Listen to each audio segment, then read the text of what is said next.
কলিকাতা বিশ্ববিদ্যালয় BA fifth সেমিস্টারের সকল ছাত্রছাত্রী, তোমাদের যাদের এডুকেশন সাবজেক্টে পাস কোর্সে রয়েছে, অর্থাৎ এডুকেশন ডিএসই A1 পেপারটি রয়েছে, অর্থাৎ শান্তি ও মূল্যবোধের শিক্ষা তোমাদের যে সাবজেক্টটি রয়েছে, সেই সাবজেক্টের উপর থেকে সম্পূর্ণ ফাইনাল সাজেশান, তোমাদের ফাইনাল পরীক্ষার জন্য একেবারে লাস্ট মিনিট সাজেশান নিয়ে আলোচনা করব।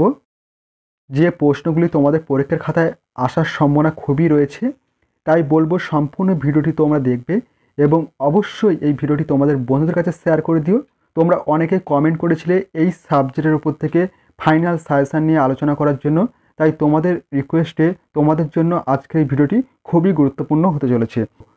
তোমাদের এই সাবজেক্টের উপর থেকে যে প্রশ্নগুলি বা যে সাজেশানগুলি রাখা হয়েছে তোমরা দেখে নাও। প্রথমে দেখো, তোমাদের 10 নম্বরের প্রশ্নের ফাইনাল সাজেশান নিয়ে আলোচনা করব। দেখো, প্রথম প্রশ্ন রাখা হয়েছে, দেখো প্রথম প্রশ্ন রাখা হয়েছে শান্তি শিক্ষার প্রকৃতি ও গুরুত্ব বিশ্লেষণ করো। মোস্ট ইম্পর্ট্যান্ট একটি কোশ্চেন। তোমরা অবশ্যই যত্নের সহিত এই প্রশ্নের অ্যান্সারটি প্র্যাকটিস করবে।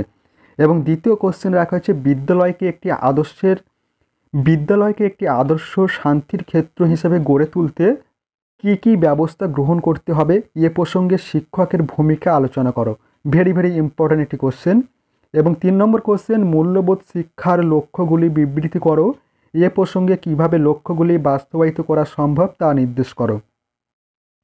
এবং 4 নম্বর কোশ্চেন মূল্যবোধের উৎস হিসেবে দর্শনের ভূমিকা বিস্তারিত আলোচনা করো। মোস্ট ইম্পর্ট্যান্ট একটি কোশ্চেন। এবং 5 নম্বর কোশ্চেন সামাজিক দ্বন্দ্বের কারণগুলি বিশদ ব্যাখ্যা করো। 6 নম্বর কোশ্চেন শান্তির জন্য শিক্ষার লক্ষ্যগুলি বিশদে আলোচনা করো। এই যে 6টি কোশ্চেন, এই 6টি কোশ্চেন অবশ্যই তোমরা যত্নের সহিত ভালোভাবে প্র্যাকটিস করো। অবশ্যই এখান থেকে তোমাদের যে পরীক্ষা খাতায় প্রশ্নপত্র 10 নম্বরে হয়ে থাকে, আশা করছি তোমরা প্রশ্নপত্র কমন পেয়ে যাবে। এরপর দেখো আরও এক্সট্রা কোশ্চেন যেগুলি তোমরা প্র্যাকটিস করবে। 7 নম্বর কোশ্চেন দেখো, মোস্ট ইম্পর্ট্যান্ট কোশ্চেন রাখা হয়েছে শান্তি শিক্ষা এবং মূল্যবোধের শিক্ষার মধ্যে পার্থক্য কী। NCFTE 2009 অনুযায়ী শান্তি শিক্ষার উদ্দেশ্যগুলি আলোচনা করো। Very important question. এবং 8 নম্বর কোশ্চেন শান্তি প্রতিষ্ঠার জন্য শিক্ষা কিভাবে হিংসার মোকাবিলা করে অহিংসা প্রতিষ্ঠা করতে পারে ব্যাখ্যা করো। শান্তি প্রতিষ্ঠার জন্য শিক্ষা কিভাবে হিংসার মোকাবিলা করে অহিংসা প্রতিষ্ঠা করতে পারে ব্যাখ্যা করো। এবং 9 নম্বর কোশ্চেন মূল্যবোধের প্রকৃতি ব্যাখ্যা করো। এ প্রসঙ্গে মূল্যবোধের শ্রেণীবিভাগ করো। Very important question. এবং 10 নম্বর কোশ্চেন মূল্যবোধের বিকাশে সমাজের ভূমিকাটি বিস্তারিত আলোচনা করো। মোস্ট ইম্পর্ট্যান্ট একটি কোশ্চেন। এবং 11 নম্বর কোশ্চেন মূল্যবোধের বিকাশে পরিবারের ভূমিকা ব্যাখ্যা করো।